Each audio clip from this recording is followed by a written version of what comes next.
shadow of Baba Yaga. Claws in the snowy darkness. In an abandoned village on the edge of the Siberian Taiga, where the wind howled like a death rattle, lived Arina, a skinny girl with eyes full of darkness. Her mother died at the full moon, writhing in feverish convulsions. Before her death, she pressed a black amulet into her daughter's palm. An obsidian shard shaped like an owl's head, with slits for eyes. "Don't take it off," she rasped. "When Yaga senses you, the owl will tell you how not to rot alive from her curse." Arina clenched her fist. The stone dug into her skin, and a whisper echoed in her head. "Flee from her, or serve." Her father brought a new wife, a bony hag with coal-black eyes, and two twin daughters with creepy smiles. They hated Arina from the first glance. "You're a stinking forest rat," the stepmother hissed, forcing her to clean soot from the stove where strange charred remains smoldered, or fetch water from the swamp that burned the skin. The sisters sneaked up at night, scratching her until she bled and whispering, "Soon, we'll hear you stop gasping in your sleep." But the amulet saved Arina. The owl whispered, "Grind the soot to dust. Hide the blood under the floorboards." By morning, everything shone, and the malice in the house thickened like morning fog. Winter came. Frosts enveloped the area, the sky blackened. Snow fell in walls, burying the windows. The stove fire died, logs rotted in the crawl space, and no one dared go out. The forest whispered with the voices of the dead.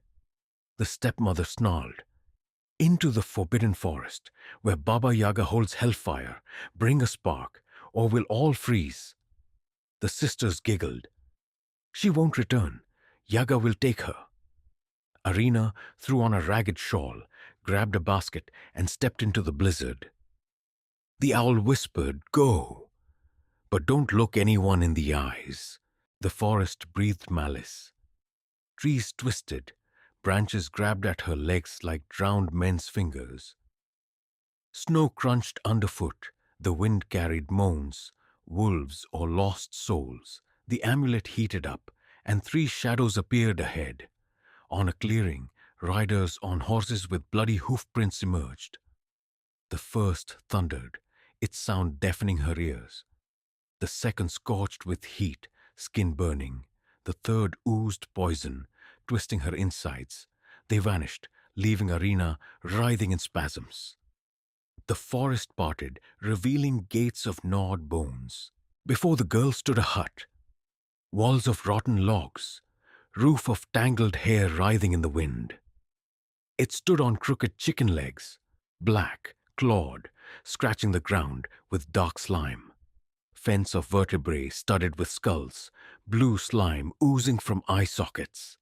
Arina trembled. "Hut, hut, turn to me, front back to the forest." The legs creaked, the hut turned, the door cracked open, releasing the stench of rot. Inside reigned chaos, walls covered in foul shadows. Invisible hands, cold, slimy, grabbed her, tore off her clothes, threw her at the table. "Cook, meat," they hissed, "millet with worms and tooth shards, poppy with larvae, sort by morning, or feed to the stove." The owl burst out as a shadow with clawed wings, whirled in a vortex, sorting and cleansing. By dawn, the table gleamed, but Arina's hands ached from wounds. The door flew open. In rushed Baba Yaga, a mountain of rotting flesh on bones, grey skin pitted with sores. Mortar of skulls hissed, wreath of ears thrashed, pestle a gnawed hand, broom bristles in blood. Hooked nose sniffed the air, eyes yellow slits with worms, teeth rusty fangs. "Russian spirit, fresh, juicy," she growled. "For fire, spare me," Arina shrank. "Clever carrion, serve 3 nights, or it's the end for you," Yaga replied. "First night, collect drowned men's tears from the swamp, drop by drop. Arina crawled through muck, hands grabbed her legs, faces surfaced with screams. The amulet guided. Salty good.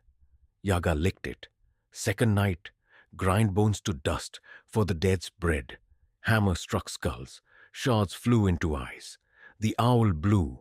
The dust swirled. Crunchy, tasty. Yaga bit into it. Third night, sing a lullaby to my little ones. Creatures crawled from under the floor, infant faces with predator maws. Shrieks tore eardrums. The amulet howled a melody. The beasts shriveled. Little beast endured, Yaga growled. Arina collapsed from exhaustion and terror. Yaga opened a chest, a heartbeat, emitting green flame. She thrust a skull on a stick, alive, its eyes flashing malice. Arina fled, the forest tearing her clothes. At home, stepmother and sisters huddled by the window. The skull exploded in green flame. Their bodies twisted in agony. They gasped, vanishing into shadows. Father saw. His heart gave out. The skull melted, leaving fire in the stove. Arina couldn't sleep. The owl whispered, "She's alive, waiting for your weakness." In the forest, the hut creaked, turning toward the village on chicken legs.